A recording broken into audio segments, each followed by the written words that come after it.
एक दिन राधा अपनी भैंस के लिए जंगल में चारा काटने जा रही थी। तभी पास के एक बरगद के पेड़ पर एक जादुई तोता बैठा था।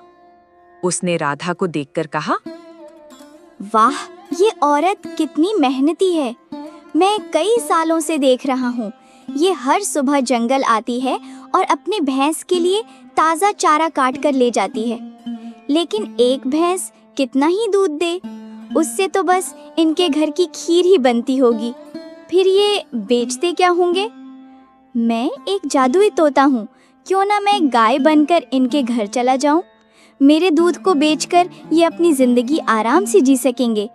हाँ, ये ठीक रहेगा। ये औरत बहुत दयालु और नेक दिल भी लगती है। इतना कहकर तोता पेड़ से उतरा और एक सुनहरी चमक के साथ एक खूबसूरत गाय में बदल गया।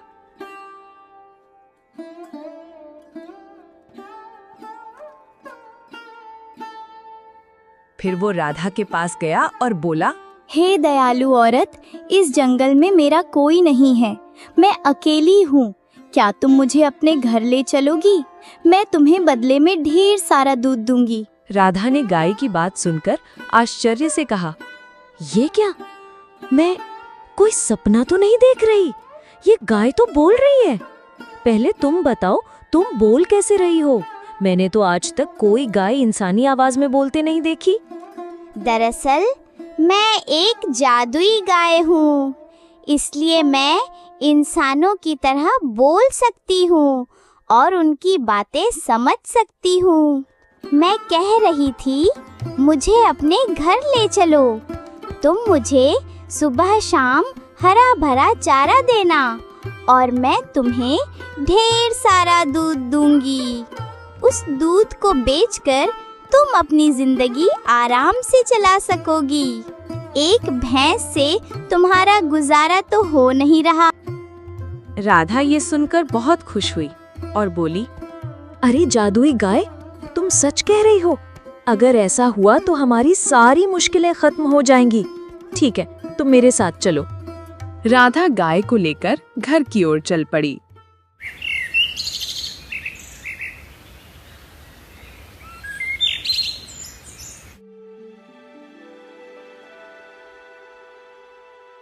थोड़ी देर बाद राधा गाय के साथ घर पहुंची तो उसके पति मोहन ने आश्चर्य से पूछा, अरे राधा, तुम तो भैंस के लिए चारा काटने गई थी, फिर ये गाय कहाँ से ले आई तुम? मोहन, मैंने इसे कहीं से पकड़ा नहीं। ये मुझे जंगल में मिली। इसे बस थोड़ा सा चारा देना है और ये बदले में ढेर सारा दूध देगी। एक भैंस से हमारा गुजारा नहीं हो रहा था। अब इस गाय का दूध बेचकर हम अच्छे से जी सकेंगे। राधा, तुम सच कह रही हो। फिर तो तुमने बहुत अच्छा किया। हम आज से इस गाय का अच्छे से ध्यान रखेंगे। उस दिन से दोनों रोज जंगल से गाय के लिए हरा भरा चारा लाने लगे। दिन बीतते गए।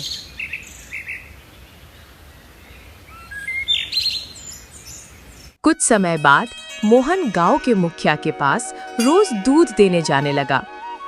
एक दिन उसका पड़ोसी किशन ये सब देखकर सोचने लगा, अरे, इसके पास तो एक ही भैंस थी, फिर ये रोज बाल्टी भरकर दूध कहाँ से ला रहा है?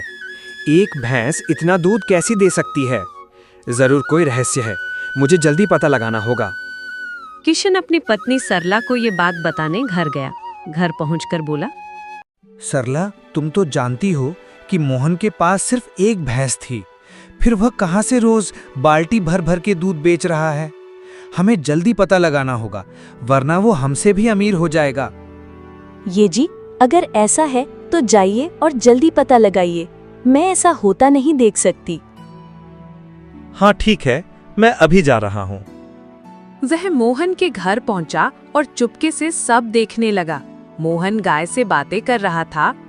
मेरी प्यारी गाय, और चारा खाएगी? मैं अभी लाता हूँ। नहीं मोहन, आज तुमने मुझे बहुत चारा खिला दिया। अब मैं और नहीं खा सकती। किशन गाय को बोलते हुए देखकर हैरान रह गया। अरे, यह गाय तो बोल रही है। यह कैसे हो सकता है? गाय भी इंसानों की तरह बोलती है। मोहन, आज मैं तुम्हें ढेर सारा दूध दूंगी।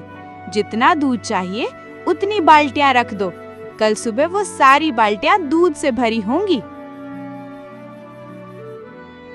नहीं गायत्री, तुम पहले जितना दूध देती थी उतना ही दो। ज्यादा लालच अच्छा नहीं, हमारा गुजारा अच्छे से हो रहा है। वैसे तुम्हें मेरे घर अच्छा लग रहा है ना? तुम्हें चारा देने में तुम्हें परेशान नहीं हूँ। हाँ मोहन, मैं बहुत खुश हूँ। हमारे दूध से तुम्हें फायदा हो रहा है ना? हाँ गायत्री, तुम्हारे दूध से हमें 2 वक्त की रोटी मिल रही है। अच्छा, तो ये जादुई गाय है जो बाल्टी बाल्टी दूध देती है। मुझे जल्दी कुछ करना होगा। हाँ, कल जब मोहन गाय को जंगल ले जाएगा मैं उसे मार दूंगा। फिर देखता हूँ ये दूध कहाँ से लाता है। मोहन, एक जरूरी बात सुनो। अगर मुझे कुछ हो जाए या कोई मुझे मार दे तो तुम चिंता मत करना। जिस पेड़ के नीचे मैं राधा को मिली थी उसकी पत्तियां मेरे सिर पर रख देना। मैं फिर से जीवित हो जाऊंगी। गायत्री, ऐसी बातें क्यों करती हो? मेरा किसी से झगड़ा नहीं। कोई तुम्हें क्यों मारेगा? चलो मैं तुम्हें जंगल ले चलता हूँ। राधा, मैं गायत्री को जंगल ले जा रहा हूँ। अगर देर हो जाए तो चिंता मत करना।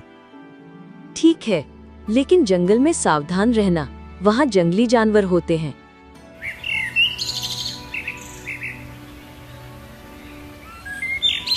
मोहन गाय को लेकर जंगल गया।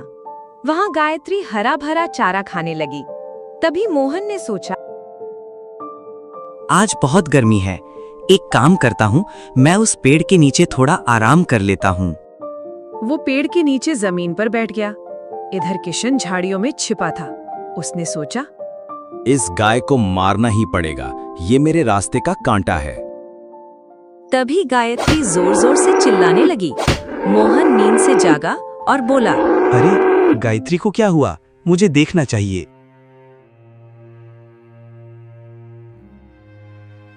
वह गाय के पास पहुंचा और देखकर स्तब्ध रह गया। गायत्री मर चुकी थी। मोहन बहुत दुखी हुआ और उसकी आंखों से आंसू बहने लगे। हे भगवान, ये कैसे हो गया? मेरी गायत्री कैसे मर गई? अब मैं राधा को क्या जवाब दूंगा? मोहन उदास होकर घर लौटा। तभी राधा ने पूछा, मोहन, क्या हुआ? तुम इतने दुखी क्यों हो? और गायत्री कहाँ है? राधा, मैं तुम्हें कैसे बताऊं? गायत्री अब नहीं रही, वो मर गई। ये क्या कह रहे हो? वो तो जंगल में चारा खाने गई थी। बताओ क्या हुआ? मैं जंगल में पेड़ के नीचे सो रहा था, तभी अचानक गायत्री की चीख सुनाई दी। जब मैंने देखा तो वह मर चुकी थी। ये कैसे हो गया? वो गाय हमारी कमाई का एकमात्र सहारा थी। अब हम क्या करेंगे? राधा, चिंता मत करो, मुझे गायत्री का रहस्य पता है। मैं जंगल से पत्तियां लाता हूँ। ठीक है, लेकिन सावधानी से जाना। मोहन जंगल गया।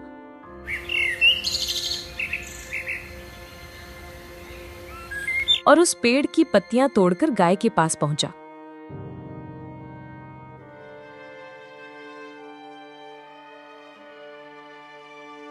उसने पत्तियां गाय के सिर पर रखीं। तभी एक तेज रोशनी के साथ गायत्री जीवित हो गई। मोहन खुश होकर बोला, गायत्री, तुम वापस आ गईं। भगवान का लख लख शुक्र है। पता है, मुझे तुम्हारे बिना अच्छा नहीं लग रहा था। राधा और मैं रो रो कर बुरा हाल हो गया। मोहन, अब मैं ठीक हूँ। चलो घर चलते हैं। राधा मुझे देखकर खुश होगी। मोहन गाय को लेकर घर गया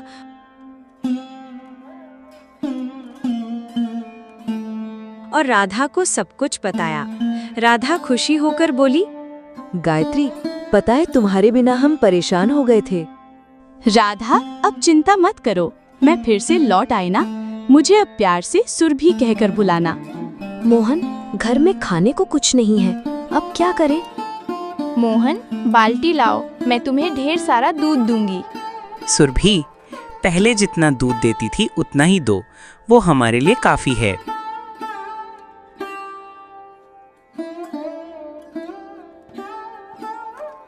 मोहन बाल्टी लाया। एक जादुई रोशनी के साथ बाल्टी दूध से भर गई।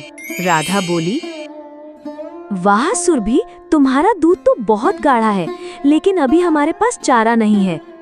कोई बात नहीं, हमारे पास अमरूद का पेड़ है, उसकी पत्तियां लाओ, वही खा लूंगी।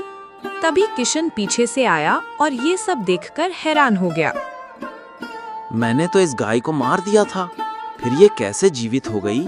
मुझे फिर से कुछ करना होगा। राधा, मैं मुखिया के पास दूध देने जा रहा हूँ।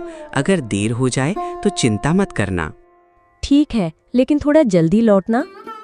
मोहन जंगल के रास्ते मुखिया के घर गया। रास्ते में उसने एक बूढ़ी औरत को कुटिया के सामने रोते देखा। अरे अम्मा, आप रास्ते में बैठकर क्यों रो रही हैं? बेटा, मुझे 2 दिन से भूख लगी है, कुछ खाने को मिल जाए तो अच्छा होता। खाने के लिए कुछ तो नहीं है, लेकिन मेरे पास दूध है, आप इसे पी लो। बेटा, तुमने मेरी जान बचा ली। मेरे बेटे बहू मुझे छोड़कर चले गए। मोहन ने दूध का कुछ हिस्सा बूढ़ी माँ को दिया और बाकी लेकर मुखिया के पास गया। मुखिया जी, ये ताज़ा ताज़ा दूध लाया हूँ। मोहन, तुम कई दिन के बाद आया, कोई दिक्कत परेशानी थी क्या? हाँ मुखिया जी, मेरी गाय बीमार थी, लेकिन अब सब ठीक हो गया है। वह दूध देकर घर लौटा। कुछ दिन बीत गए।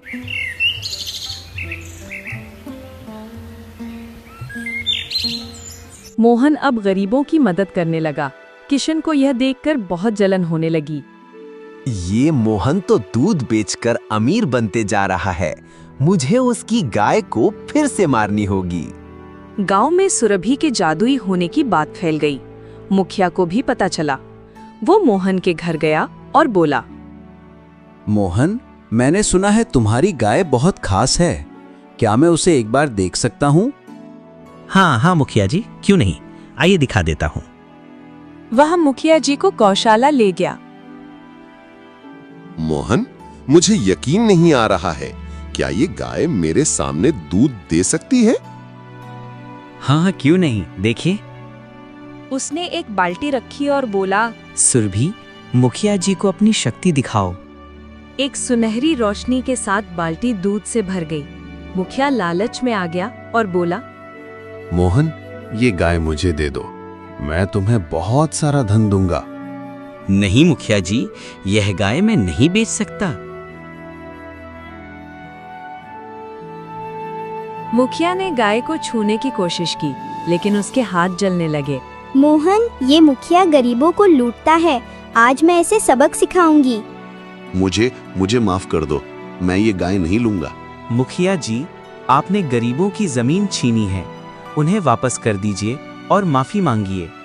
मुखिया को अपनी गलती का एहसास हुआ। उसने सबकी जमीन लौटाई और गरीबों की मदद शुरू की। मोहन, अब मेरा काम यहाँ पूरा हुआ। तुम अब खुशहाल हो। मैं किसी और गरीब की मदद करने जाऊंगी। सुरभि, तुमने हमारी जिंदगी बदल दी। ये एहसान जिंदगी भर नहीं भूलूंगी।